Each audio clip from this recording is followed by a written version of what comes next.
Hello, and welcome to Lead, Learn, Connect, where we explore the worlds of training, coaching, and powerful leadership. I'm your host, Alan Krieger, and on this show we talk about not just the how of helping others grow, but the behind-the-scenes work of overcoming challenges and staying connected to what's really important.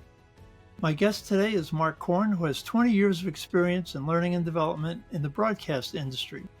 He works in a fast-paced environment with constant change and complex technology. He has rolled out many successful training initiatives, and he's here today to share his knowledge and experience. Whether you're a new trainer, a seasoned facilitator, or just curious about what it takes to really thrive in this world, this episode is for you.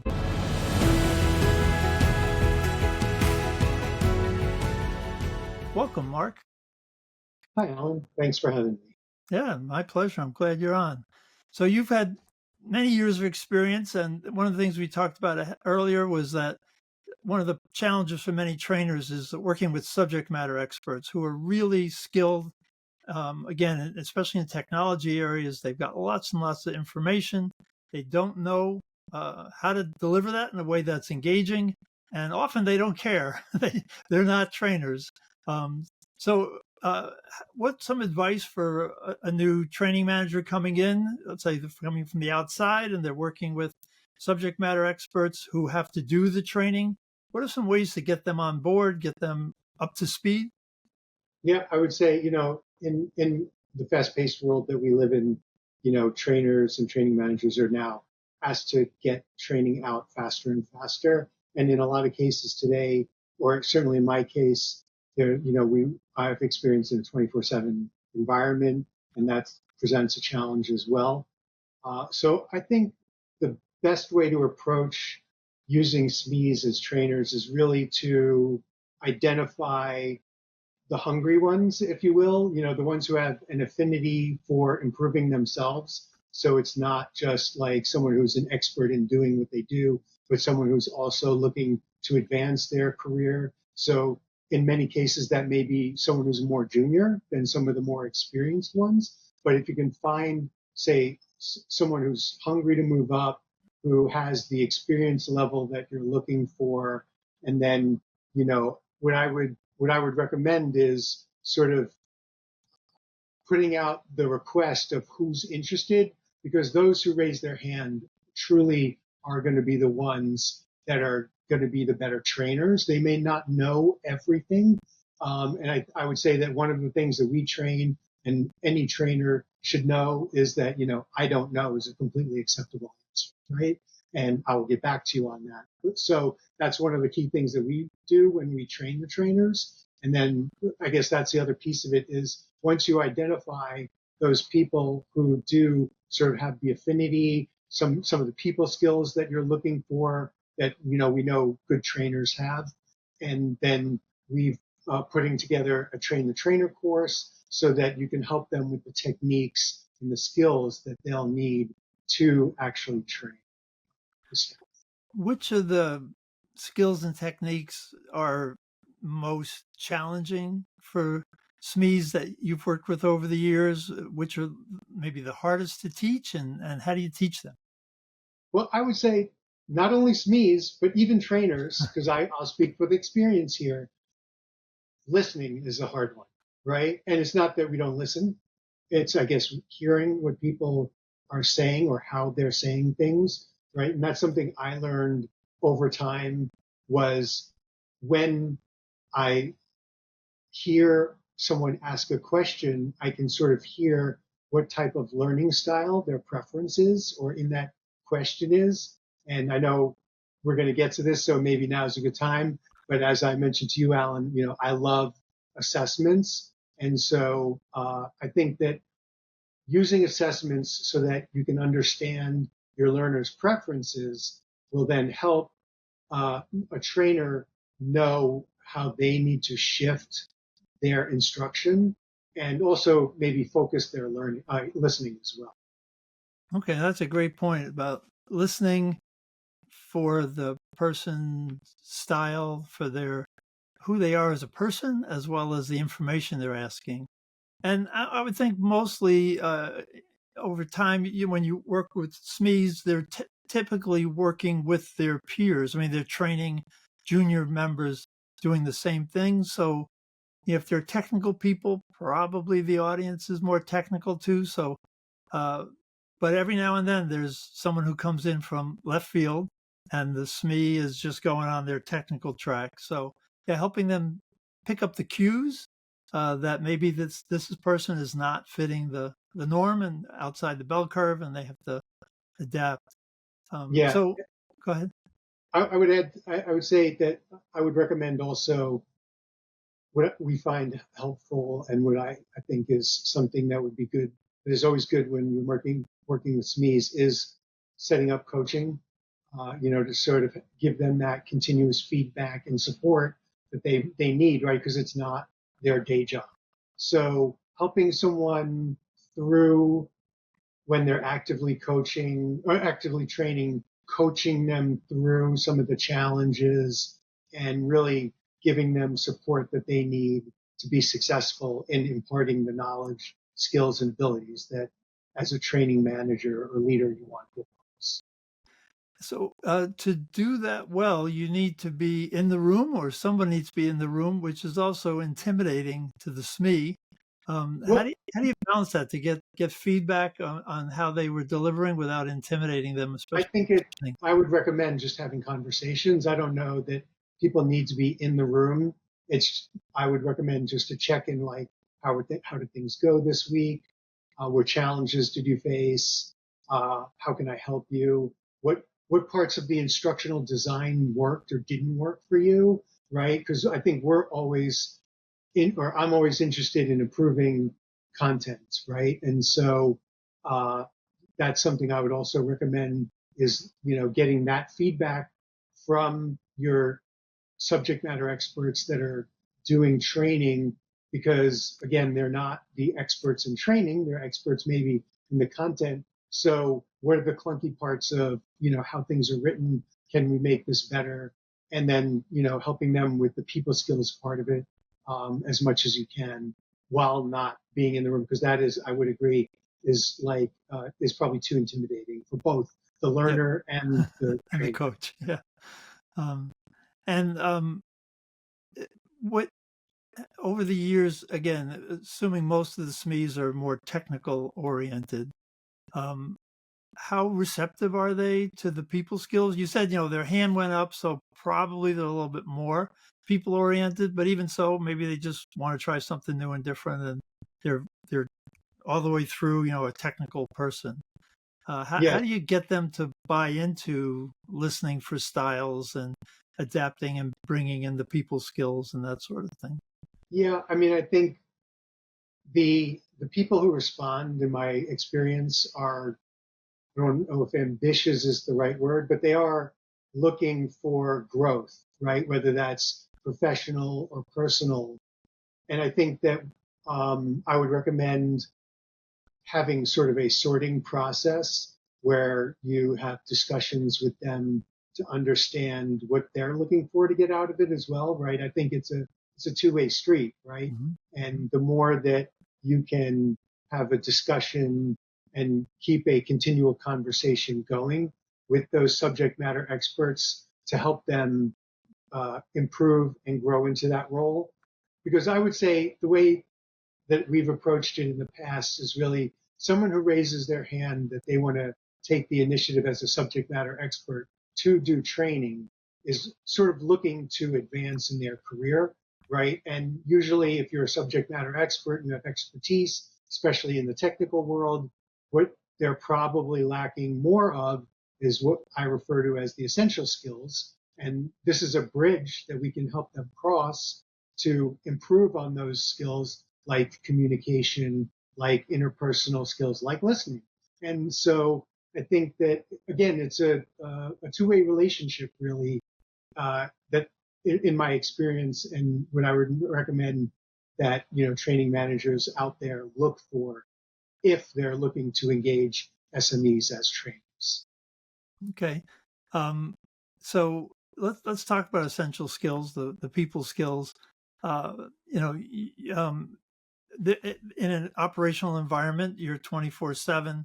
There's always anywhere people are working, management always wants to get the people on the floor, give them the technical skills, get them working. And how can a training manager who's in a position where, let's say, the morale's not super high, they think these people skills would kind of bring the team together, and management's looking at the bottom line, hours of productivity. What are some pitches people can make to management to promote these essential, and to the learners too, who may be very technical and like, why am I in here having this touchy feely stuff? I need to be working. Yeah. Well, I would say, you know, we live in a TikTok world these days, right? And I think micro learning is a great way to deploy that kind of information and those skills in a way that's not too disruptive to the ongoing business, right? And so it's not like in the good old days where you could get everyone in a room and spend 4 hours doing exercise and all of that. I would love to do that still. I assume that most people would, but I don't know that we can any longer. So I think that using micro learning and then that idea of spaced learning and then creating space where people can have conversations about the topics rather than like in a formal way where everyone's together, right? But now they can have water cooler conversations about, hey, I really enjoyed that course on, listening skills. Have you taken that yet? Or, so I think that that's a good way to do it. And I think the repeated, the spaced learning portion of that is really good because it keeps the topic in the front of people's mind. And then hopefully you've designed a training course where they get to exercise that skill and, maybe even go through coaching sessions where they do get feedback. But again, in a very sort of short and small way rather than the old 4-hour course. So yeah, coaching sessions is that's another resource heavy. Now you're talking one-on-one. Is that something from your experience in the industry that is common? That sounds like an unusual application. Common, I would say probably not, and challenging for sure. But I think it's vital to growing people, right? Mm-hmm. And people need feedback and support in order to help them in their, career paths and growing even on a personal level as well. And so it's something I highly encourage. And I think that we try to do that and promote that. And I would encourage others as well.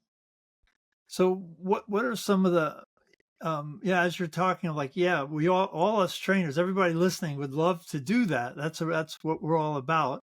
Management, not so much. So besides it's just making the statement, well, people need support. I mean, I agree with all that, but that's not a convincing argument. What's the convincing argument? What are some key points that would sway management to provide a little more space? It's always a challenge with learning and development, I think, to show ROI on, activities, training activities. So I think that if you can find ways that show the business outcomes based on the growth that you're looking for, right? So is there better communication within the team? Or, do they have better listening skills? We keep going back to these, but those are, I think, common things that people are challenged with. So not always easy, but I think if you can I always say to my team, start from the end result. And so if you're looking for what are you looking to gain from a training engagement, then you can show an improvement over time and hopefully. Okay, so start with some kind of a measurable, either high turnover, poor communication, errors, things. Yeah. What's not working? Then you Right. design the program, say, trust me, give me these resources, and we'll see 6 months down the line, we'll see a change. Yes, that is the approach I would recommend. Yes. Okay. All right. That's one of the things you talk about, spaced learning, letting people come back, try a little bit, come back, try a little bit. Places I've worked, there's pressure we got this new employee, train them up, get them skilled up, get them on the floor, get them doing the work. Don't keep bringing them back. You're interrupting the flow. You're breaking the momentum. Again, what's your advice to trainers selling this to a skeptical management? Yeah, well, that is obviously something I've been challenged with over time, and I think that if you're referring specifically to microlearning, the selling point is it doesn't take much time, right? Okay. And it's something they can do on a break or at the end of, if there's a crossover on shifts, you could take advantage of that time. Or even if there's not, just, 10 minutes at the end of their day, try and get them, or the beginning of their day, preferably maybe. Um, so those are, I think, selling points of it's not going to take much time out of their day to accomplish the micro learning portion of it. But if we're looking at new hires, that's a different story, right? And for new hires, I would recommend like identifying what is the core competencies of a role and then training people on those core competencies. And once you've got them up to that sort of baseline level, you can get them into the general population and doing their job, as it were. And then once they've sort of gained some experience on what is the baseline level activities of their job, you can then pull them out and keep sort of stepping them up. And so that way, again, you are taking them out of the flow of work to some extent, but you can do it in a much shorter term, right? And so like maybe a couple of hours every couple of weeks rather than, having them just training for a month, right? You can step that up over the course of time to get them to full competency for their role. And I've found that very successful. And I would recommend that is an approach that people take especially with the speed of business today. Yeah. Okay. Yeah. So it sounds like you've had success with navigating through the competing priorities of leadership and then the training It's development side. it's So always been a challenge for us L&D folks. yeah. And yeah, just one final topic. We talked about resilience that had come out of COVID and the need for that. How people were very stressed in so many ways, and now that COVID is somewhat in the rearview mirror and we're on to new adventures, how can trainers kind of keep uh, that priority going? Again, what's the selling pitch to management? What's the selling pitch to the workers coming back for the soft skills you call essential, which I love that name, but other people say it's the fluff. How do you keep that as a priority? Well, I think, and it's not an easy sales pitch, but you not all the time, but oftentimes you hear that the people are the most valuable part of the business, which I believe to be a true statement. And I think that is the selling point, right? That like when an employee leaves, the cost of hiring a new employee versus, you know, giving an employee time to improve either their ability to deal with stress or how to behave in challenging situations or dealing with difficult people. All of those things are going to make that employee not only a better employee, but it's going to show that the business cares about them and sees them as valuable and wants them to stick around. And I think that is really highly valuable and more than what employees are looking for, right? I don't remember what the study was, but there was something that came out recently about we don't want any more pizza parties, right? And pizza's great. I love pizza. But like people want other things, right? They want to see that the company cares and values them as a human being, as an employee.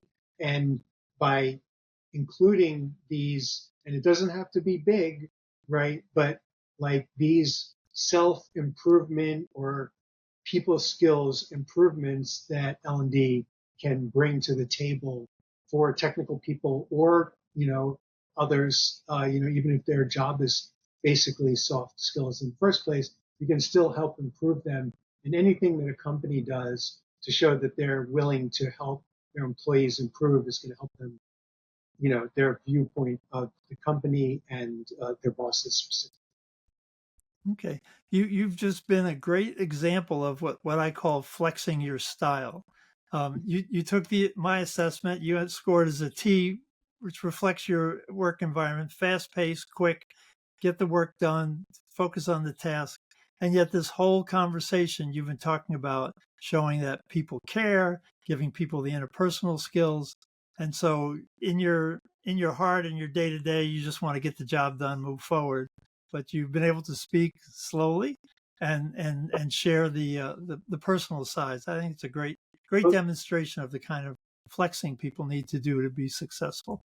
Indeed, thank you. And I am totally a T, and I got to say, I really appreciate you offering up the assessment, the team assessment. So thank you very much. It is true, and I think in my nature, in a lot of ways too, I'm very direct and to the point. But it is something, even outside of the training and learning and development world, if people want to progress in their life, both professionally and personally, you need to be able to flex, understand the situation, and adapt. And that is really, I think, I don't want to say the key to life, but it certainly helps improve your situation if you are able to do that. Okay, well, thank you, Mark, that we have to leave it there, but that's it for today's episode of Lead, Learn, and Connect. A huge thank you to Marc Korn for sharing his experience and knowledge. I think there's some great takeaways in there. If you found this helpful, be sure to subscribe, share it with a colleague, and leave a review. You can find out more about Mark and how to get in touch in the show notes. And if you're ready to strengthen how you teach or coach communication, click on the link to our website to learn more about the T.E.A.M model of communication and follow us on LinkedIn. Until next time, keep leading with intention, keep learning, and keep connecting. Thanks for listening.